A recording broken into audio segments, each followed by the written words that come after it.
ইয়াল্লা, আমি আজকে চিতই পিঠা বানাইছি। চিতই পিঠা বানানো আমার কাছে এত কঠিন মনে হয়। আমি তো প্রথম কয়েকটা উঠাতে পারতেছিলাম না, একদম কড়াইতে লেগে গেছিল। তার উপরে আমি গ্যাসের চুলায় বানাই নাই, মানে আগুনে বানাই নাই, আমি বানাইছি ইলেকট্রিক চুলায়। আরও এই প্রথমবারের মতো আমি ইলেকট্রিক চুলায় বানাইছি। এইটা তো আরেকটা প্যারা ছিল আমার জন্য।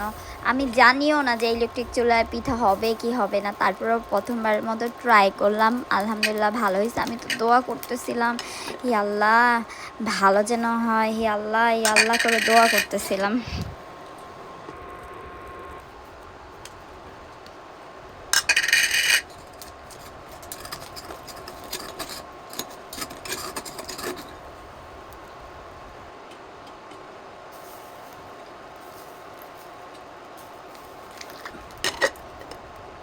পুলিশের কথা যদি করো তাকে কিন্তু তোমার টাকা থেকে বাইরে বাইরে দেবো। আমার তো আরেকটা গেল আব্বা আমি এটা শুনছো 100 টাকা দিলে বলে আমাকে হাত করতেছে আমার বউটা প্রবলেম করছে তুমি মনে দিও তারা কইতে বাবা করতেছো চুপ কর তুমি দিছে বিয়া করছে এত কি করে তোমার